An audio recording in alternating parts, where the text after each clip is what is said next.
धर्म जिज्ञासु भाइयों और बहनों, चैत्र मास की नवपजी की आंबिल की शाश्वती ओलियां चल रही है। बहुत बढ़िया तरीके से वो ओलिया का भव्य आयोजन किया गया है। चैत्र मास की नवपजी की आंबिल की ओली हमें अपने जीवन काल के दौरान आत्मा का कल्याण करवाती है, आत्मा का हित करवाती है। चैत्र मास की आंबिल की ओली का आज छठा दिन है। नवपजी में छठा पद यानी कि सम्यक दर्शन पद है। सम्यक दर्शन पद जीवन काल के दौरान बहुत जरूरी और महत्वपूर्ण पद कहा जाता है।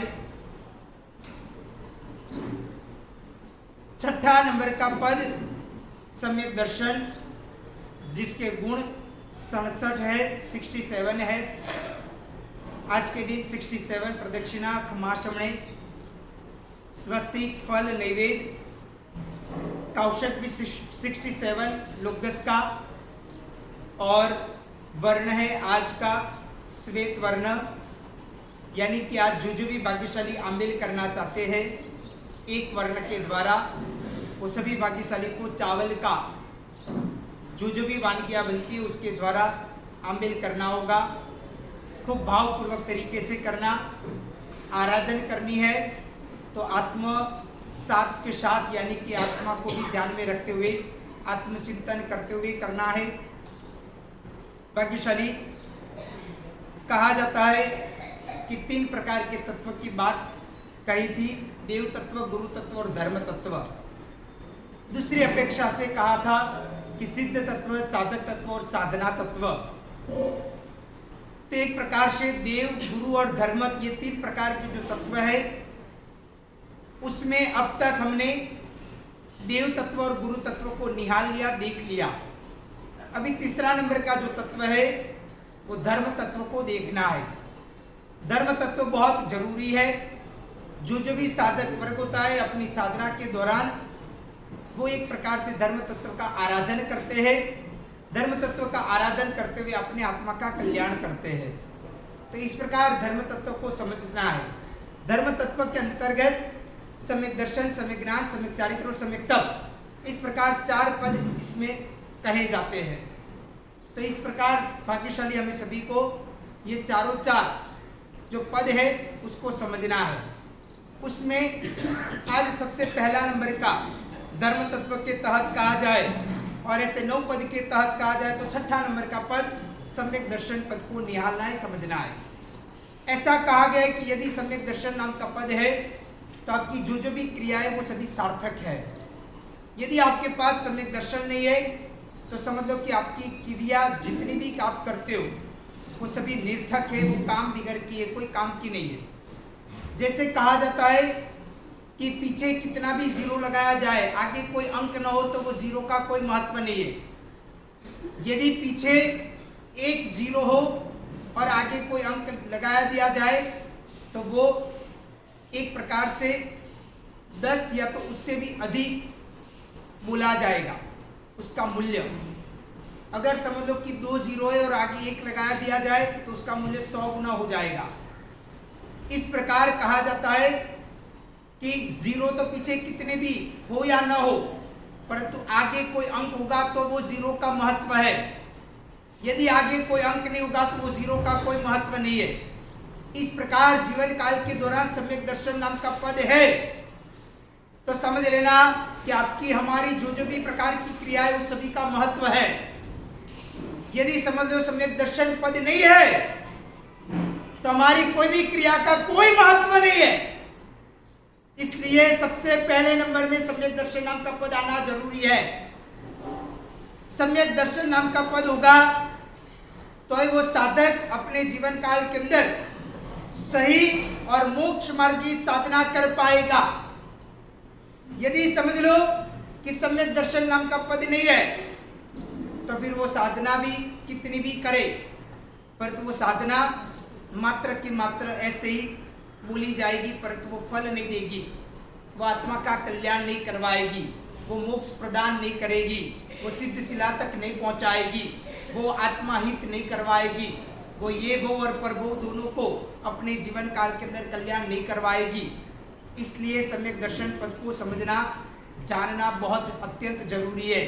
सम्यक दर्शन नाम का पद यानी क्या, तो कहा जाता है कि सीधे साधे शब्द के अंदर कहा जाता है कि सम्यक दर्शन यानी कि सच्ची श्रद्धा होना, देव गुरु धर्म के प्रति सही मान्यता होनी चाहिए।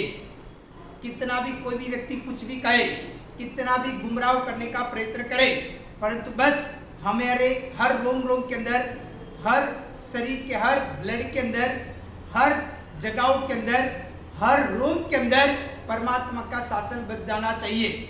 हमें अपने जीवन काल के दौरान आत्महित की भावना होनी चाहिए। परमात्मा ने जो कहा है वही सत्य है, ऐसी प्रकार की सच्चे दिल के द्वारा मान्यता होनी चाहिए। शायद हम कर पाए या न कर पाए, वो 2 नंबर की बात है। परमात्मा ने जैसे बोला है वैसा ही जीवन जीना चाहिए।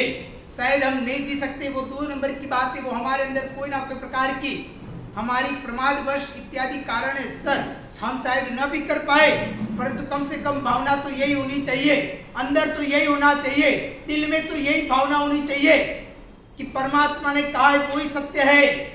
शायद मैं नहीं कर सकता हूं, वो मेरी गलती है, मेरा प्रमाद है, परंतु परमात्मा जो कहा है वही सत्य है। परमात्मा के वचन के अंदर बिल्कुल भी ह्रस्व दीर्घ का भी फर्क नहीं है। ऐसी प्रकार की उच्चतम भावना अंदर होनी चाहिए, और ये श्रद्धा जितनी मजबूत होगी उतना सम्यक दर्शन हमारा मजबूत होगा। यदि समझ लो कि श्रद्धा नहीं होगी तो श्रद्धा बिना का कितना भी किया हुआ सब कुछ व्यर्थ है, क्योंकि आप सिर्फ क्रिया यंत्र की तरह करते हो यदि श्रद्धा नहीं है तो, और वो क्रिया कोई काम की नहीं है। इसलिए कहा जाता है कि श्रद्धा पूर्वक तरीके से आगे बढ़ना चाहिए। हमारे जीवन काल में श्रद्धा अवश्य में होनी चाहिए। पालने में कोई कारणोसर हमारी कोई ना कोई प्रमादवश के कारण या तो फिर कोई ना कोई बाह्य कोई कारणोसर हम नहीं कर पाए परमात्मा की आज्ञा का पालन, वो हमारी गलतियां हैं, ऐसा महसूस होना चाहिए। अंदर से वो चीज आनी चाहिए, परंतु नहीं, करने जैसा तो वही है, पालने में तो वही आना चाहिए। ऐसी दृढ़ संकल्प के साथ श्रद्धा होनी चाहिए, और वही सच्ची श्रद्धा सम्यक दर्शन बोला जाता है। कहा जाता है कि आपने कितनी भी तपस्या क्यों न की हो, परंतु जब तक सच्ची श्रद्धा नहीं आएगी तब तक वो आपका आत्मा कल्याण नहीं करवाएगी।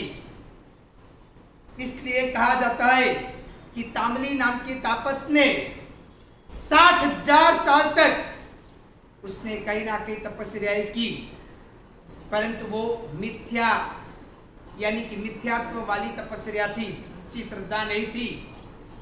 तो उनका वो तपस्या उनका आत्महित या तो मोक्ष मार्ग तक नहीं पहुंचा पाई। परंतु कहा जाता है कि सच्ची श्रद्धा के साथ में यदि आप नौकाशी भी करते हो ना, तो वो नौकाशी भी आपको तरा देगी, आपका आत्मा का कल्याण करवाएगी। इसलिए हमें अपने जीवन काल में सच्ची श्रद्धा होनी चाहिए, आत्महित की भावनाएं होनी चाहिए, रग रग के अंदर परमात्मा का शासन बस जाना चाहिए। और ऐसी प्रकार की चीज ये सम्यक दर्शन के तहत कहा जाता है। सम्यक दर्शन का दूसरा मतलब कहा जाए तो यही है कि मान्यता सही रखना। व्यवहार आपका कुछ भी हो, परंतु कम से कम मान्यता भी सही होगी ना, तो व्यवहार भी कल आपका चेंज हो जाएगा।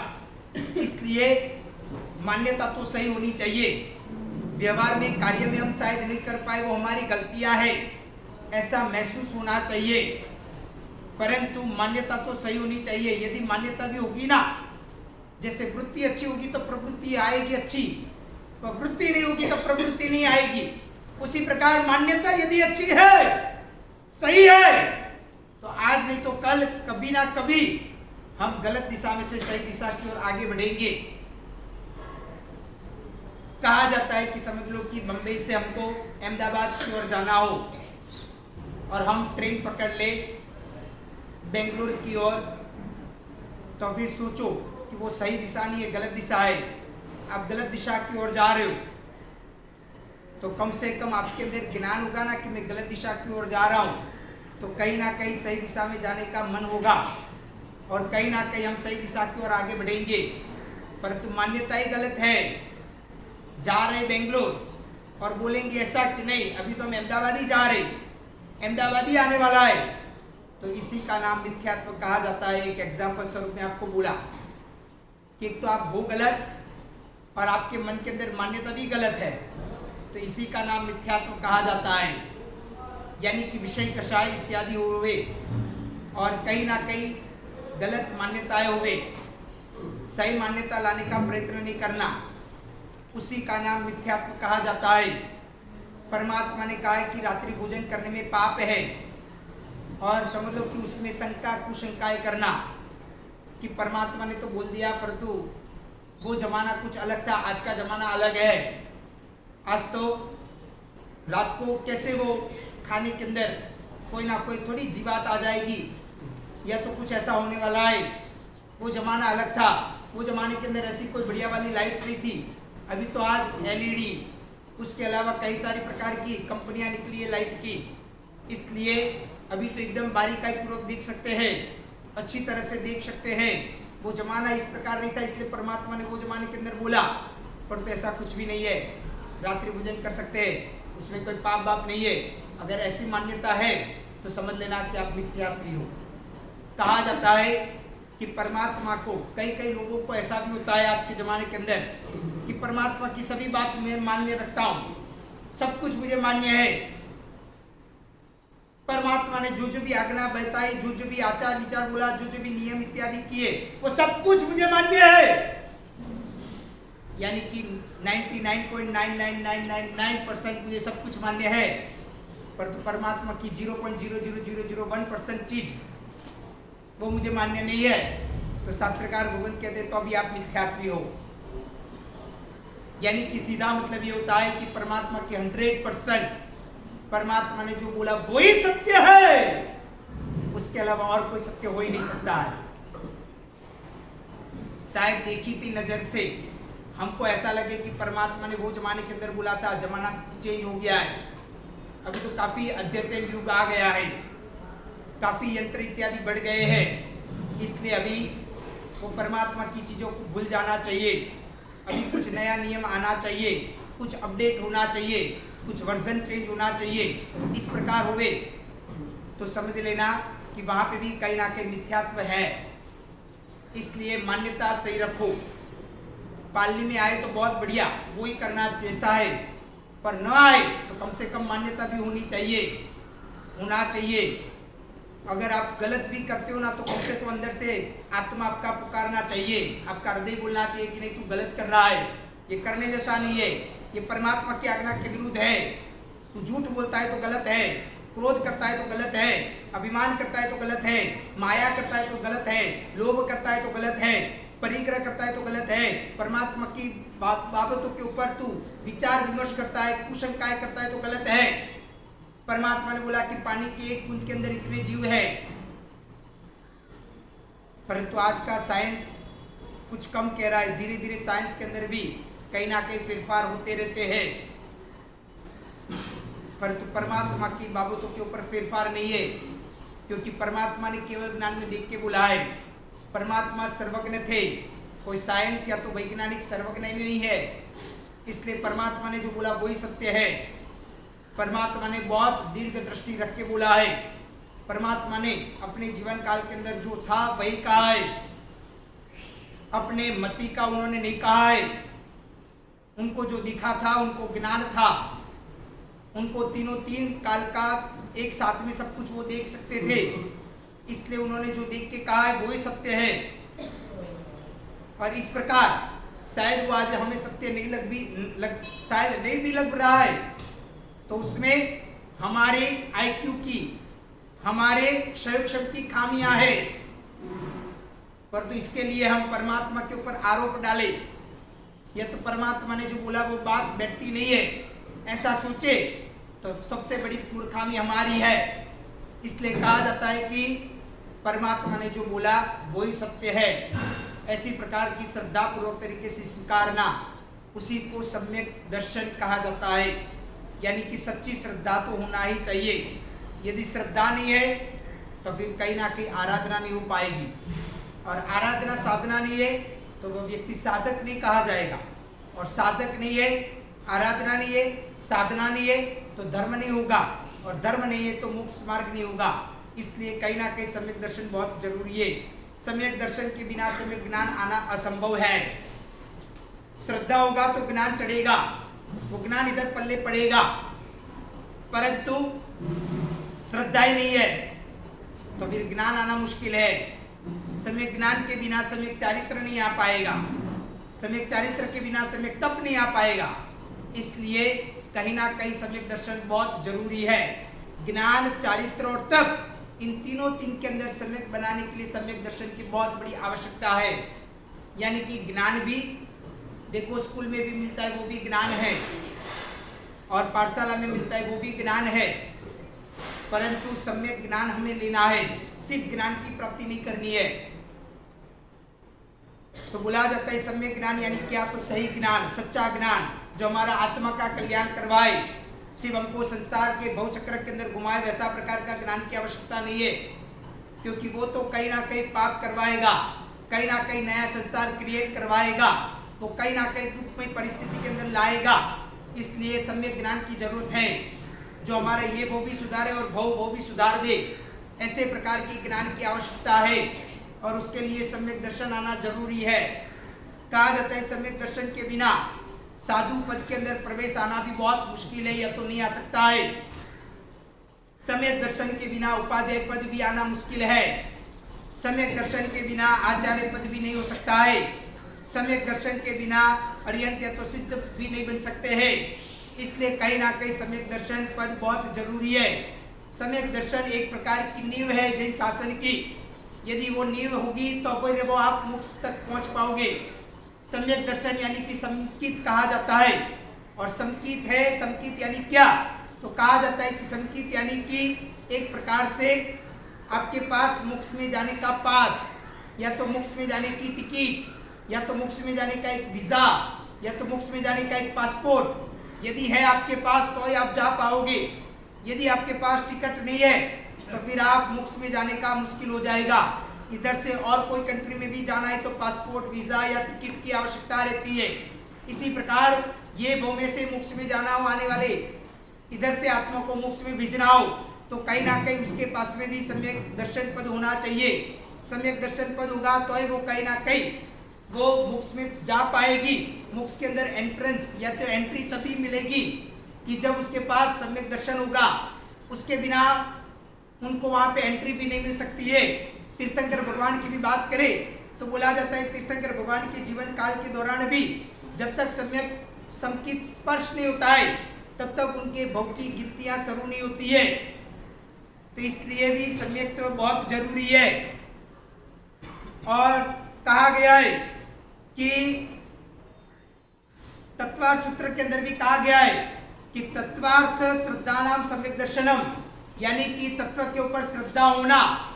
अरियन, सिद्ध, आचार्य, उपाध्याय, साधु, सम्यक दर्शन, सम्यक ज्ञान, सम्यक चारित्र और सम्यक तप, इस प्रकार 9 पद के ऊपर एकदम अचल अड़ग ऐसी श्रद्धा होना, अवभाव होना, रग रग के अंदर ये बैठ जाना, 9 पद को समझना, अपने आत्मा का कल्याण करना, ऐसी भावना होना।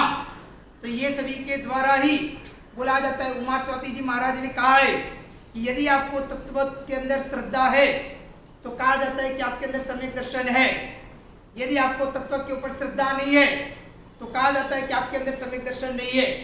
आपको अर्यंत के ऊपर श्रद्धा है, आप सोचो, आपको सिद्ध के ऊपर श्रद्धा है, सोचो कि हाँ ऐसे कोई अर्यंत हुए थे, या तो तीर्थंकर भगवान है, या तो विसिद्ध है, या तो आचार्य है, या तो उपाध्याय है, या तो साधु है, उनके ऊपर आपको श्रद्धा है, उनकी बाबतों के ऊपर आपको विश्वास है।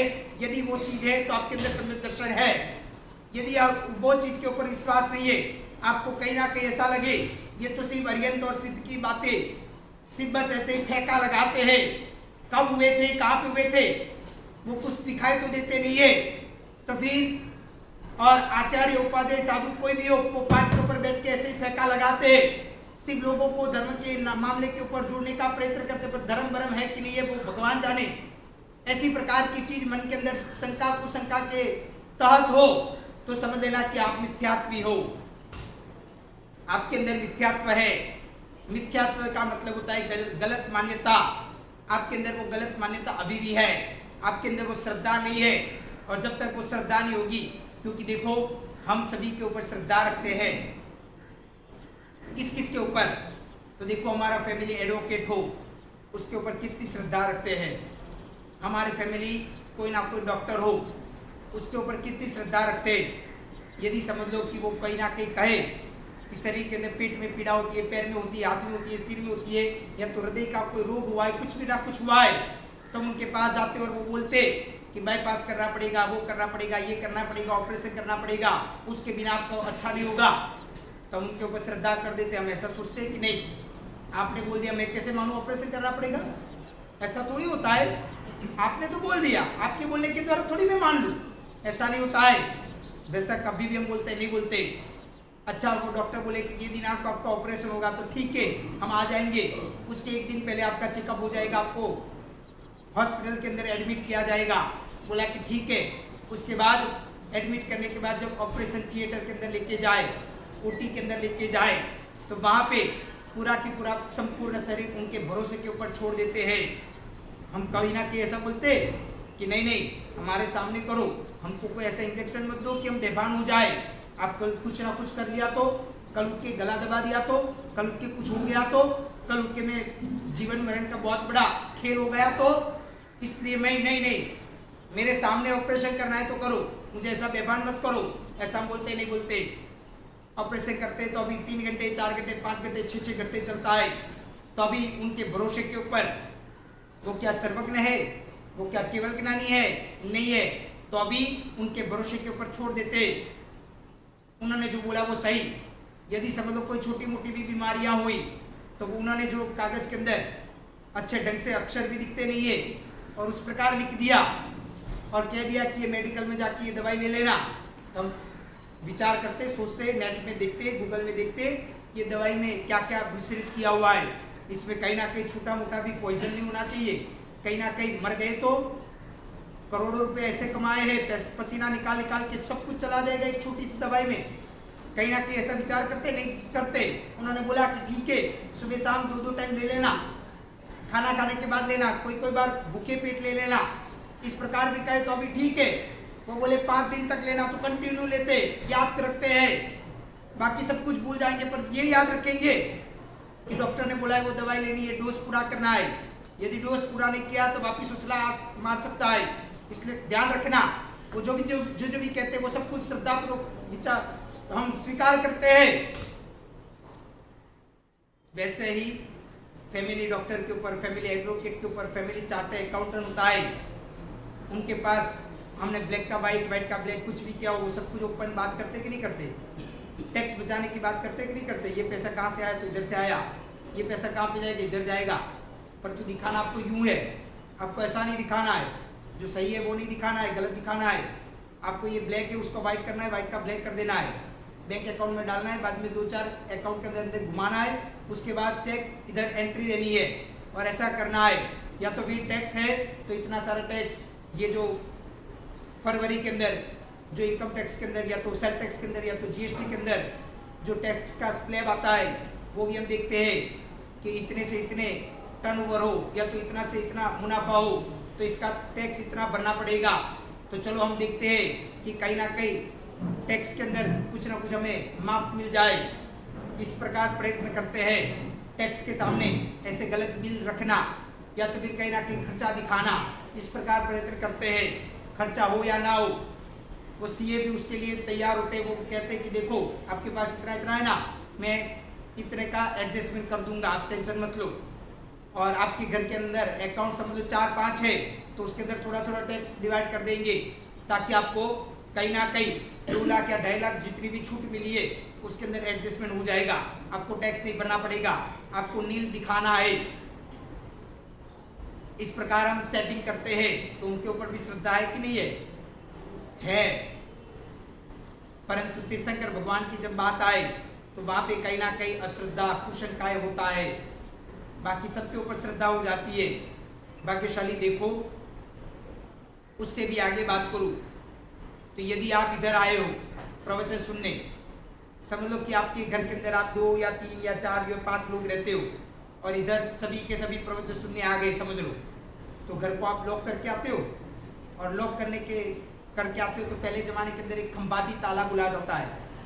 कई लोगों के अंदर आज तो बहुत कम दिखता है, वो खंबाती ताला एकदम मोटा सा, एकदम मोटा वाला वो ताला होता है। वो तो आजकल के ज़माने के अंदर शायद दिखना भी बहुत मुश्किल हो गया है। लोगों के घर के दरवाजे ऐसे हो गए कि अंदर ही लॉक इंक्लूड हो जाता है, एक बार ऐसे बंद कर दिया तो अपने आप लॉक हो जाएगा। इस प्रकार होते हैं कई घर के बाहर, वहाँ पे फिंगरप्रिंट होता है, वो क्लिक करो तो ही घर खुलेगा, नहीं तो नहीं खुलेगा, कितना भी प्रयत्न करो। वैसा भी कई घर के अंदर होते हैं।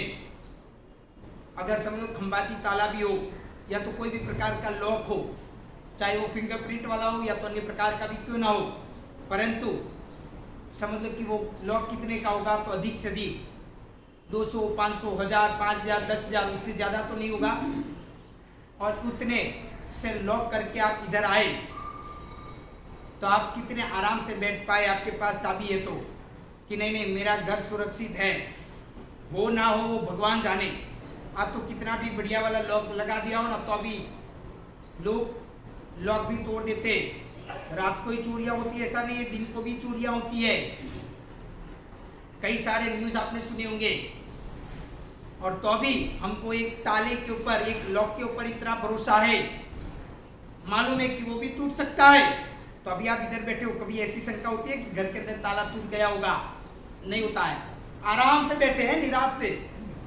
मन में ऐसा होता है कि ताला तो लॉक करके तो आए, पर शायद कोई आ गया और किसी ने ताला तोड़ दिया होगा, तो ऐसा मन में विचार आता है। नहीं, वहां पे तो पूरी श्रद्धा है कि नहीं, ताला लगाया ना तो आपका घर सेफ है, ऐसा पूरा आपको अंदर से महसूस होता है, ऐसा आपको लगता है। पर जहाँ पे तीर्थंकर भगवान की बात आए, परमात्मा की आज्ञा की बातें आए, परमात्मा ने जो बताया वो करने की बात आए, तो वहां पे कहीं ना कहीं शंका आती है, कहीं ना कहीं होता है कि तीर्थंकर भगवान की सभी बातें मान्य है, पर तो ये बात तो मेरे मगज में बैठती नहीं है। अरे भाई, हमारे मगज में नहीं बैठती, वो हमारी खामियां हैं। पर इसका मतलब ये नहीं है कि परमात्मा के ज्ञान के अंदर खामियां आए, वो खामी हमारे अंदर है, ऐसा होना चाहिए, ऐसा मन के अंदर, हृदय के अंदर होना चाहिए, तब सम्यक दर्शन नाम का पद आपके अंदर, हमारे अंदर स्थिर होता है। इसलिए अपने जीवन काल के अंदर एक प्रकार की भावना भी बताई गई है जय शासन में कि अरियंतो महदेव जावत जीव सुसाऊ गुरुणो जिन पन्नत तत्तम ये समतय मई गयम, यानी कि जीवन भर के लिए जब तक ये शरीर के अंदर प्राण है तब तक मेरे देव यानी कि अरियंत तीर्थंकर भगवान ही कहे जाएंगे, उनकी आज्ञा का ही मैं पालन करूंगा, ऐसा मन के अंदर श्रद्धा होनी चाहिए। उसके बाद में सुसाधु वही मेरे गुरु कहे जाएंगे, ऐसे प्रकार की गुरु की भावना भी होनी चाहिए। तीसरे नंबर के अंदर जिनेश्वर भगवान ने जो तत्व कहा है वो ही मेरा धर्म होना चाहिए और कोई भी प्रकार का मेरा धर्म नहीं होगा, ऐसी प्रकार की अंतरंग परिणाम के द्वारा वो भावना हुए तो उसको सच्चा श्रद्धा कहा जाता है, सम्यक दर्शन कहा जाता है। इसलिए सम्यक दर्शन की स्वीकृति के लिए ये सभी चीज बहुत महत्वपूर्ण है। भाग्यशाली कहा जाता है कि संकित जिनके अंदर है ना, वो व्यक्ति ने अगर थोड़ा अल्प भी ज्ञान प्राप्त किया हो ना, तो अभी कहा जाता है कि वो अपने जीवन काल के अंदर ज्ञानी कहा जाता है। अल्प ज्ञान, बहुत लंबा चौड़ा ज्ञान नहीं है, तो अभी वो ज्ञानी कहा जाएगा। परंतु यदि सम्यक तो नहीं है, संकित नहीं है और उसके बिना 9 पूर्व भी पढ़े हैं, तो अभी अज्ञानी कहे जाएंगे। पढ़ तो लिया, ज्ञान तो ले लिया, पर तो श्रद्धा के अंदर खामियां है, तो वो भी अज्ञानी कहा जाएगा। 9 पूर्व यानी कि बोलना अभी भी सरल है। 9 पूर्व का ज्ञान यानी कोई सामान्य नहीं होता है। 9 पूर्व का ज्ञान आपको बताओ ना तो कैसे कितना होता है। 1 पूर्व का ज्ञान बताता हूँ, जैसे 9 पूर्व का आगे बताऊंगा। तो 1 पूर्व का ज्ञान शास्त्रकार भगवान बता रहे हैं कि 1 पूर्व का ज्ञान यानी कितना, तो कहा जाता है कि एक बड़ा सा हाथी, आज के जमाने के मुताबिक एक ट्रक समझ लो, ट्रक, और वो ट्रक के अंदर सूखी साई भरने का, सूखी साई यानी कि जो ड्राई है, गीला नहीं किया है, वैसी प्रकार की इंक भरने की, और वो इंक भरने के बाद उसको गीला करके जितना पेज आप लिख सकते हो, एक पूरा ट्रक भर के इंक, और वो भी सूखी, और वो सूखी इंक के द्वारा गीला करके आप जितना पेज लिख सकते हो, समझ लो 5,000 लिखो या 50,000 लिखो या 5 लाख लिखो या 50 लाख लिखो, वो जितने भी आप पेज लिख सकते हो ना, वो सब कुछ याद रखना। ये पेज के ऊपर, ये लाइन के ऊपर ये लिखा हुआ है, ये सब कुछ को याद रखना। और ये पूरा का पूरा एक ट्रक जितनी भी इंक है वो सबको लिख के पूरा करना, तो उसको कहा जाता है एक पूर्व का ज्ञान। वैसे दूसरे पूर्व का ज्ञान कितना, तो 2 ट्रक भर के, तीसरे पूर्व का ज्ञान कितना, तो 4 ट्रक भर के डबल डबल करना है। ऐसे 9 पूर्व तक का ज्ञान भी पढ़ लिया हो, परंतु यदि आपके अंदर श्रद्धा नहीं है, संकीर्त नहीं है, सही ज्ञान नहीं है, सही मान्यता नहीं है, तो समझ लेना कि आप भी अज्ञानी कहे जाओगे। ऐसा शास्त्रकार भगवान कहते हैं कि समकित वीण नव पूर्वी, समकित वीण नव पूर्वी यानी कि सम्यक्त बिना के नव पूर्वी अज्ञानी कहवाय, समकित वीण संसार मा अरहो परहो अथड़ाय, यानी कि सम्यक्त के बिना जो संसारी जीव है, वो आत्मा है, वो पूरे संसार भवचक्र के अंदर 9 पूर्व पढ़ाई करने के बाद में भी वो संसार के अंदर ही भटकेगा, उसके अंदर ही रहेगा, वो तो भी बाहर नहीं आ पाएगा, वो तो भी आत्मा का कल्याण नहीं कर पाएगा, क्योंकि उनके अंदर श्रद्धा नहीं है। यानी कि पढ़ाई करो, तपस्या करो, सब कुछ करो, पर सबसे पहले श्रद्धा। यदि आपने उपदान भी कर दिया, छरीपाली संघ भी निकाला, या तो सबको उसके अंदर जोड़ते हुए आपने खुद ने निकाला और खुद ने किया, या उपदान तब किया या तो करवाया, या तो नवाणु किया या तो करवाया, या तो सिद्धि तब किया या तो करवाया, या तो कोई भी प्रकार की तपस्या बड़ी सी बड़ी हो या छोटी सी छोटी हो, किया या करवाया, कुछ भी हो, परंतु यदि समझ लो कि श्रद्धा नहीं है, सम्यक्त्व नहीं है, तो सब कुछ कोई काम का नहीं, निर्थक कहा जाएगा, वो सब कुछ आपका जीरो कहा जाएगा। सोचो भाग्यशाली, लाखों करोड़ों अरबों रुपए का चढ़ावा भी ले लिया हो, कायमी ध्वजा का चढ़ावा आपने करोड़ों नहीं अरबों रुपए में भी ले लिया, अरे सुवर्ण का मंदिर भी बना दिया, शिखरबंदी देव विमान की तरह, बहुत बढ़िया सा, परंतु यदि आपके अंदर सम्यक दर्शन नहीं है, तो कहा जाता है सब कुछ जीरो, कोई काम का नहीं, क्योंकि आपके अंदर श्रद्धा ही नहीं है, आपके अंदर वो विश्वास ही नहीं है। तो इसलिए सबसे पहले श्रद्धा होनी चाहिए। श्रद्धा होना मतलब मैंने पहले भी आपको कहा, नहीं तो आपको ऐसा होगा कि इतना बड़ा जिनालय कैसे बनाएंगे यदि श्रद्धा नहीं है तो। पर श्रद्धा का मतलब क्या है कि कंप्लीटली श्रद्धा। परमात्मा ने कहा वो वाक्य के ऊपर कभी भी शंका नहीं होनी चाहिए, बस परमात्मा ने कहा बस इति श्री, वहां पे द एंड, वो स्वीकार करके ही छोड़ना, फिर हमारी उसमें भेजा बाजा या तो हमारी ये विचारधारा नहीं लगाना। मैं तो कई बार प्रवचन के दौरान भी कहता हूं कि जब भी उपाश्रय में आओ या दिराश्रम में जाओ, यानी कि धर्मस्थान के अंदर जाओ, तो वहां पे जैसे बाहर चंपल रख के आते हो ना, बूट रख के आते हो ना, सैंडल रख के आते हो ना, उसी प्रकार अपनी बुद्धि जो आर्ग्यूमेंट वाली या तो अपनी बनिया बुद्धि वो वहां पे छोड़ के आना, अंदर तभी प्रवेश करना, उसके पहले प्रवेश मत करना, चाहे देरासर हो या उपाश्रय हो, परंतु बनिया बुद्धि कभी भी मत लाना। इधर तो स्वीकार करना श्रद्धा पूर्वक, तो ही आत्मा का कल्याण होगा।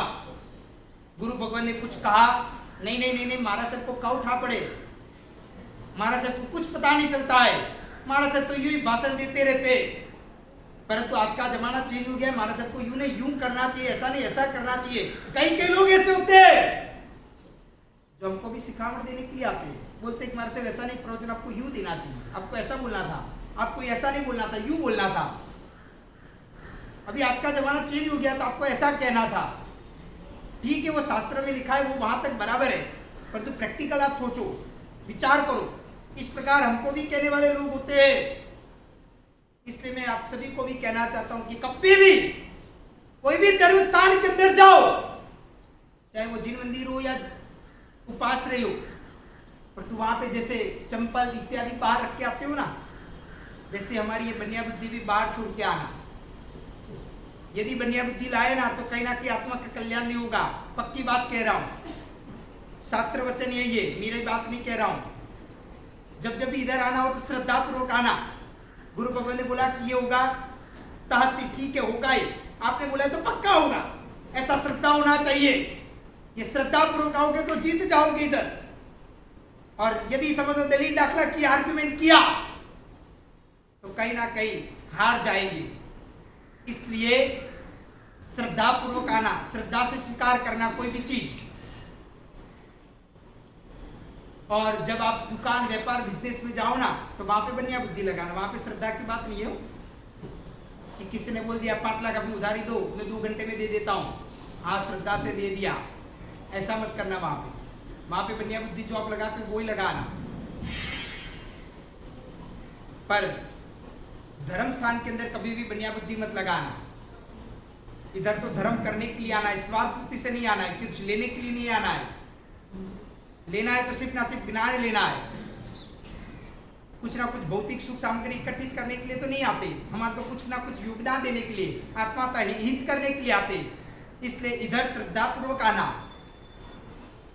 कभी भी आर्गुमेंट नहीं, कभी भी दलील दाखला नहीं, कभी भी कुशंकाएं नहीं, श्रद्धा से आना। तो इस प्रकार आओगे ना तो कहीं ना कहीं शास्त्रकार भगत कहते हैं जीत जाओगे, भव पार हो जाएगा, आत्मा का कल्याण हो जाएगा। इस प्रकार अपना जीवन होना चाहिए। कहा जाता है भाग्यशाली कि जिस व्यक्ति को यदि एक बार भी सम्यक्त्व की प्राप्ति हो गई ना तो उसका संसार का भवचक्र बहुत सीमित हो जाता है, कम हो जाता है। उसके बाद उसका आत्मा का कल्याण बहुत जल्द समय के अंदर अंतर्गत हो जाएगा। इस प्रकार की बात जैन शासन के अंदर बताइए। यदि आपको कई बार ऐसा विचार आए कि क्या मुझे भी सम्यक्त्व होगा कि नहीं होगा, क्या मेरा भी आत्मा का कल्याण होगा कि नहीं होगा, कि मैं भी ऐसे ही संसार चक्र के अंदर भटकता रहूंगा, तो समझ लेना कि कहीं ना कहीं आपके अंदर सम्यक्त्व है। ऐसी एक प्रकार की ओलख बताई गई है, निशानी कही जाती है कि हमें कहीं ना कहीं ऐसा हुए कि यार मेरे अंदर सम्यक्त्व होगा कि नहीं होगा, कि सिर्फ बस ऐसे ही जीवन जीना, ऐसे ही पूरा करना, गद्दे की तरह, ऐसे ही पशुओं की तरह पूरा करना जीवन की क्या है। कहीं ना कहीं आत्मा का कल्याण होगा कि नहीं होगा, सम्यक्त्व कहीं ना कहीं होगा कि नहीं होगा, कभी ना कभी सम्यक्त्व की प्राप्ति हुई होगी कि नहीं होगी ये आत्मा को। ऐसा कहीं ना कहीं आपके मन के अंदर विचार आए तो समझ लेना कि आपके अंदर कहीं ना कहीं सम्यक्त्व है। परंतु जिनको भरोसा ही नहीं है कि सम्यक्त्व हो या मिथ्या, तो हमको क्या लेना देना है, हमको तो बस पैसा चाहिए, जीवन जीना है, आराम से ऐसा आराम करना है, जलसा करना है, ये भोग मिला है, आने वाले भोग मारसा बोलते हैं, नरक में जाओगे, तिरक में जाओगे, किसने देखा है नरक है कि नहीं है, क्या है क्या नहीं, भगवान जाने। इससे अच्छा इस भोग के अंदर जलसा कर लो। अभी इंद्रियां अच्छी चल रही है, हाथ पैर चल रहे हैं, मुंह चल रहा है, आंख दिख रही है, सब कुछ बढ़िया चल रहा है, कान के अंदर भी अच्छा सुनाई देता है, तो जलसा करो। बाद में तो जब दिखाई नहीं देगा, कान के अंदर बहरापन आ जाएगा, हाथों के अंदर वो कहीं ना कहीं वाइब्रेशन होता रहेगा, तो ऐसी जब परिस्थिति आएगी तब देख लेंगे। पर तो अभी तो जलसा करो, अभी तो लाइफ मिली, अभी तो युवानी है, अभी तो जवान है, बुढ़ापा आएगा तब की बात तक। इस प्रकार का मन के अंदर विचार है तो समझ लेना कि भविष्य का विचार नहीं है, धर्म के लिए कोई लागणी नहीं है, कहीं ना कहीं आत्महित की भावना नहीं है, तो आपके अंदर कहीं ना कहीं मिथ्या तो पक्का है। पर तो चिंता होना चाहिए, जैसे फ्यूचर का चिंता करते हो कि अभी तो हाथ पैर चल रहे, कमाई कर लेते, भविष्य के अंदर होगा नहीं होगा, तो चलो LIC बीमा प्रीमियम, या तो बजाज एयरलाइंस का, अरे एलिस का, या तो फिर समझ लो कि कहीं ना कहीं म्यूचुअल फंड, कहीं ना कहीं SIP, इस प्रकार थोड़ा थोड़ा रोकाण करते रहो, कहीं ना कहीं कुछ ना कुछ मिलता रहे। हर महीने कम से कम हमारा जो घर का खर्चा है उतना तो निकल जाए, ब्याज पे रखो या कुछ ना कुछ करो, कुछ ना कुछ ऐसा सेटिंग किया जाए। और इस प्रकार हम सोचते हैं, जैसे लड़का लड़की की शादी होती है, या तो लड़के कोई ना कोई छोटा मोटा वहाँ पे समझ लो कि छोटा कोई संतान का भी जन्म होता है, और वो भविष्य के अंदर जब 18 साल 20 साल 22 साल 25 साल का होगा, जब शादी का समय आएगा, तब अभी से कुछ ना कुछ थोड़ा थोड़ा इन्वेस्टमेंट करेंगे तो तब काम में आएगा। फ्यूचर का जैसे सोचते हो ना, वैसे आत्मा का भी सोचते रहना, क्योंकि आत्मा ही हकीकत में हमारा साथ है, वो ही हमारे साथ में है, बाकी तो कोई भी हमारे साथ नहीं है।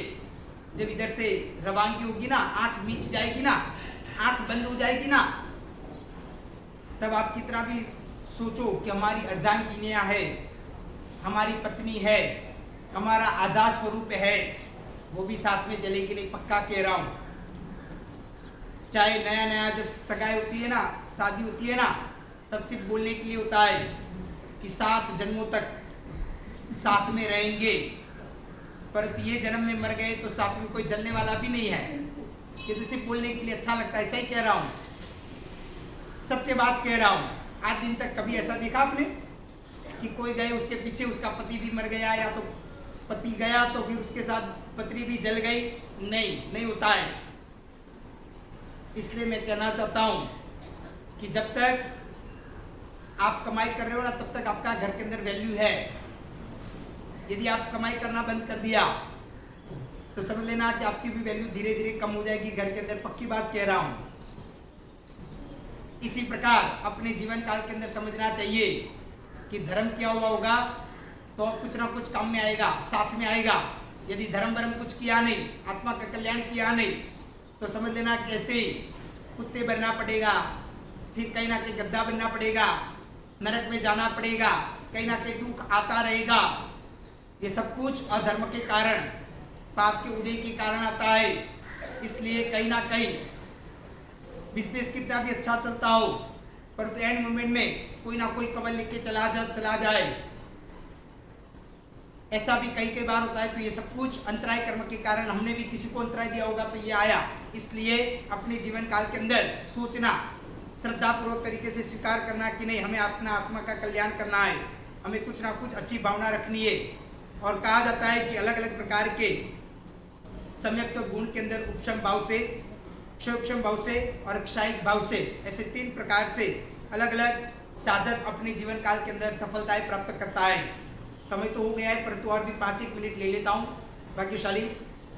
कहा जाता है कि जैसे अनंतानुबंधीय कषाय या तो मिथ्या तो मोहनीय कर्म का उपशम हुए, तो कहा जाता है कि औपशमिक सम्यक्त्व की प्राप्ति होती है।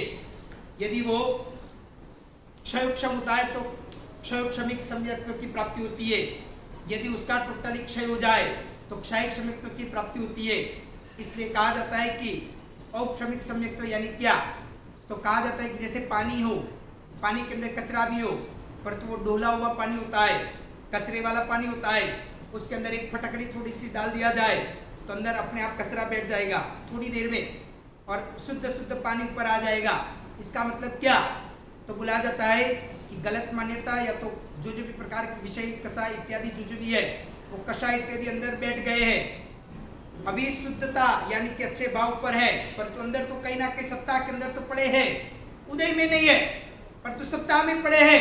ये कषाय यानी कि जब अवसर आए ना तो तुरंत ही कषाय आ जाएगा। अभी कैसे आप शांत दिख रहे हो, अगर समझ लो कि आप कोई ना कोई आपकी माँ बहन के ऊपर या तो कहीं ना कहीं गंदी गाली आपको बोल दी, और फिर देखो अंदर से कैसा वो कषाय बाहर आता है, फिर कैसे लाल घोम हो जाते हम, या तो अभी कैसे शांत दिखते हो, कितने एकदम सीधे साधे भोले दिखते हो।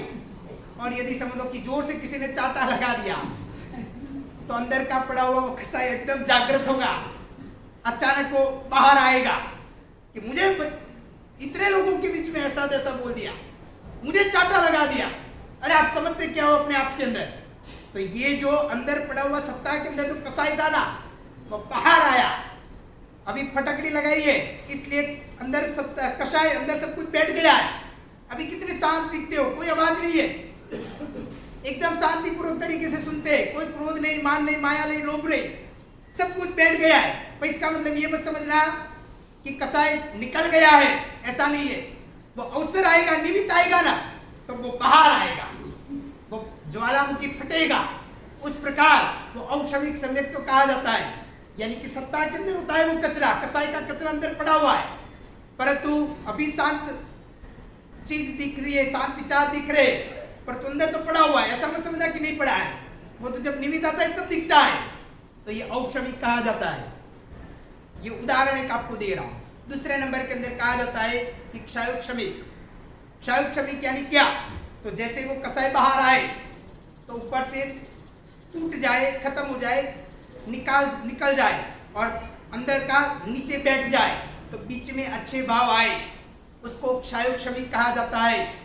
यानी कि क्षय भी हुए और उपशम भी हुए, यानी कि दब भी जाए और ऊपर का भाग खत्म हो जाए, दूर हो जाए, खत्म हो जाए, निकल जाए, नष्ट हो जाए, और बाकी का अंदर बैठ जाए, वापिस ऊपर आए, वापिस खत्म हो जाए, वापिस बैठ जाए, तो बीच में अच्छा भाव आएगा, अच्छे विचार आएंगे, तो ये क्षयोक्षमिक कहा जाता है। और क्षायिक क्षमित्व यानी क्या? तो क्षायिक क्षमित्व यानी कि टोटली जो प्रकार के गलत मान्यता या तो कसाय इत्यादि जो भी है, वो जैसे ऊपर आए पूरा की पूरा उसको टोटली खत्म कर दिया जाए, नष्ट कर दिया जाए, उसको टोटली क्षय कर दिया जाए, तो उसको कहा जाता है क्षायिक क्षमित्व। जैसे कि श्रेणिक महाराजा को क्षायिक क्षमित्व था, परंतु तो अभी पंचपरमेष्ठ में उनका नाम नहीं आया क्योंकि दीक्षा नहीं ली थी, साधु पद नहीं लिया था। उसी प्रकार कहा जाता है कि यदि समझ ले कि कोई सामान्य व्यक्ति ने भी साधु पद लिया ना, तो वो पंचपरमेष्ठ में उनका नाम आएगा, परंतु क्षायिक क्षमित्व होने के पश्चात भी उनका नाम नहीं आया। वैसे ही कहा जाता है कि यदि आपके जीवन काल के अंदर या तो हमारे जीवन काल के अंदर धर्म करनी कितनी भी कर ली, पर सम्यक्त नहीं होगा तो मोक्ष में एंट्री नहीं मिलेगी, पक्की बात है। इसलिए सम्यक्त होना बहुत जरूरी है। सम्यक्त होगा तो सब कुछ है। संकित वाला जीव यदि समझ लो कि कहीं ना कहीं नरक में या तो देवलोक में भी होना, तो कहा जाता है कि संकिति यदि जीव है और सम्यक्तों को बचा के रखता है, तो कहा जाता है कि उसको कहीं ना कहीं आने वाले भोग के अंदर मनुष्य गति, अच्छी गति मिलेगी, हल्की गति वो में नहीं जाएगा। यदि तिर्यंच या तो नरक इत्यादि गति के अंदर भी है, तो बोला जाता है कि वो कहीं ना कहीं मनुष्य या तिर्यंच गति इत्यादि के अंदर है, तो बोला जाता है कि वो कहीं ना कहीं देवलोक गति के अंदर जाएगा, यानी कि हल्की गतियों में नहीं जाएगा यदि सम्यक्तों को बचा के रखा है। तो इस प्रकार की बात जैन शासन के अंदर बोला गया है। तो भाग्यशाली अपने जीवन काल के दौरान सम्यक्तों को प्राप्त करना है। सम्यक्तों को एक बार प्राप्त कर लिया तो कहीं ना कहीं हमारा आत्मा का कल्याण पक्का होगा। इसलिए पूरे भव चक्र के अंदर कम से कम एक बार तो सम्यक्त्व आना ही चाहिए। और ऐसा सम्यक्त्व जो क्षायिक सम्यक्त्व होता है वो एक बार आने के बाद कभी भी जाता नहीं है। जैसे कि श्रेणिक महाराजा, उनके जीवन काल के अंदर आया था वो क्षायिक सम्यक्त्व, तो वो नरक में जाने के बाद में भी संभाव पूर्वक तरीके से जो भी तकलीफें होगी, दुख होगा, तो अभी संभाव पूर्वक सहन करेंगे। वो समझेंगे कि मैंने किया हुआ मुझे भोगना है। इसलिए भाग्यशाली अपने जीवन काल के दौरान वो क्षायिक सम्यक्त्व को प्राप्त करना है और ऐसी एक भावना रखते हुए सच्चे श्रद्धावान बनना है। सच्चे श्रद्धावान बनेंगे तो ही आत्मा का कल्याण हो पाएगा, नहीं तो नहीं होगा। इसलिए आज के दिन कम से कम इतना आराधन करना है, साधना करनी है कि परमात्मा के शासन मिलाए। बारी बारी से फिर से मिलेगा नहीं मिलेगा मालूम नहीं है। हमारी रहनी करनी या तो आज के ज़माने के मुताबिक तो लगता नहीं है कि भविष्य में वापस पुनः मिले, पर तो कोई बात नहीं। अब तक जब से जगे तब से और अभी से हमें परमात्मा के शासन के ऊपर अविहट श्रद्धा रखनी है। हमें कहीं ना कहीं अन्य धर्मों के लोगों को देखते हुए कि चलो नवरात्रि के अंदर अन्य धर्म के लोगों के वहाँ डांस होता है, नाच गान होता है, डीजे होता है, या तो अन्य अन्य जगह पे जब जब भी उनका बार त्योहार आता है तब खाने पीने भोग इत्यादि की बातें होती है। परंतु हमारे इधर तो हर बार देखो जब जब भी त्योहार आता है ना जैन शासन के अंदर, तो देखो त्याग की बातें सिर्फ होती है। जैसे व्यस्ताशाल आता है तो बोलते हैं कि अठम छठ करो, फिर बोला जाता है कि ज्ञान पंचमी आती है तो कहीं ना कहीं तपस्या करो, फिर आता है पोष दशमी या मौन एकादशी, तभी भी क्या बोला जाता है कि मौन रखो, कुछ ना कुछ अमल करो, उपवास करो, आराधना करो, देववंदन करो इत्यादि बात आता है। उसके बाद समझो चैत्र मास की सरस्वती नवपंजी की होली आती है, तो हमारे इधर कहीं ना कहीं भौतिक सुख सामग्री या तो भोगों के लिए नहीं किया जाता है। बोला जाता है कि आपको खाना है तो एक टाइम खाओ और वो भी जिसको अप्रिय लगे वैसा खाओ, यानी कि विषय का परित्याग करो। सोचो ऐसी प्रकार की बात कोई भी जगह पे इनमें नहीं बताई है। वहाँ पे तो हर जगह पे खाओ पियो जलसा करो, ऐश करो, आराम करो, अच्छे अच्छे कपड़े पहनो, नाच गान सब कुछ करो, बस यही उनका वार त्योहार बुलाया जाता है अन्य धर्म के अंदर। पर तो हमारे धर्म के अंदर तो हर जगह पे त्याग की बात आती है और त्याग प्रधान हमारा ये धर्म कहा जाता है। तो इस प्रकार हर जगह पे अब देखो प्रदूषण आए तो भी बोला जाता है कि तपस्या करो, कहीं ना कहीं कष्ट करो, कहीं ना कहीं शरीर को कष्ट दो, कहीं ना कहीं हमारा आत्मा का कल्याण करो, सही मार्ग के ऊपर पैसा खर्च करो। इस प्रकार की बात कहीं ना कहीं हर जगह पे बताई गई है। परंतु अन्य धर्मों के अंदर तो इसलिए कहीं ना कहीं आज के जमाने के पंचम आर्य के भेजे के हम लोग हो गए, और इस कारण बाहर के अन्य धर्म के लोगों को देखते हुए कहीं ना कहीं ऐसा नहीं होना चाहिए कि देखो जैन शासन में तो मात्र की मात्र त्याग की बात बताइए तो ये छोड़ने जैसा, इससे अच्छा देखो वहां पे जाओ, डीजे में डांस करो, जलसा करो, नाइट पार्टी करो, ऐश और आराम करो, परंतु वहां पे भविष्य नहीं है। वहां पे हमारा ये भव भी बिगड़ेगा, भव भी बिगड़ेंगे। इसलिए कहा जाता है कि जैन शासन जैसा कोई धर्म नहीं है। जैन शासन के लिए मजबूत बनना चाहिए। जैन शासन के अंदर चारित्र की बात बताई गई है, वहां पे कोई चारित्र की बात नहीं बोला जाएगा। वहां पे तो बस ऐसा आराम जलसा करते रहो, और इस प्रकार की बात है। इसलिए हमारा आंतरिक सुख भी हकीकत में इधर से मिलेगा, जैन शासन में मिलेगा।